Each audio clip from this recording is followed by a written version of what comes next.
नमस्ते दोस्तों, आप सब कैसे हो। आशा करती हूँ आप सब लोग बहुत अच्छे होंगे। मैं एक नाच गीत सुनाने जा रही हूँ। चुटकुला नाच गीत है। आप लोगों को जैसे लगे कमेंट करके ज़रूर बताइएगा। छोटे पिया कृष्ण मुरारी बड़ा लइके का करबू नदी। छोटे पिया कृष्ण मुरारी बड़ा लइके का करबू नदी। बड़का तऊ मांगई पूड़ी कचौड़ी, बड़का तऊ मांगई पूड़ी कचौड़ी। छोटका भाउरियई पेराजी बड़ा लइके का करबू नदी।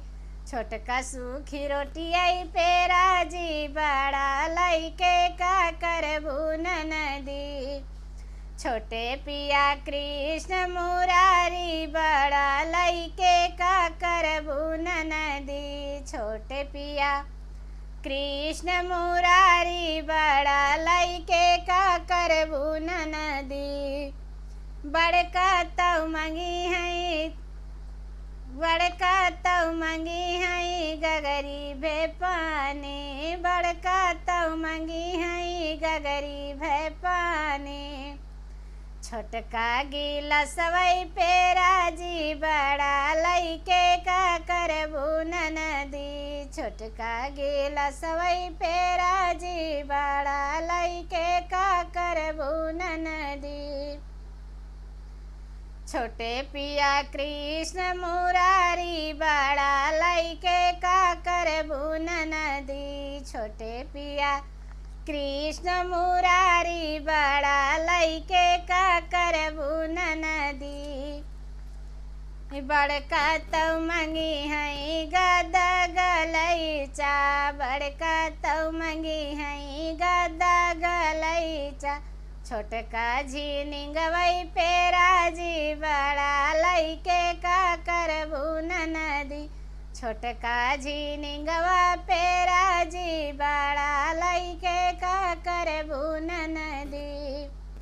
छोटे पिया कृष्ण मुरारी बड़ा लइके का करबू नदी। छोटे पिया कृष्ण मुरारी बड़ा लइके का करबू नदी।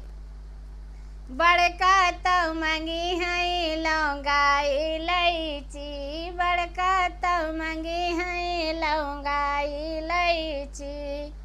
छोटका सुरुतियई पेराजी बड़ा लइके का करबू नदी। छोटका सुरुतियई पेराजी बड़ा लइके का करबू नदी।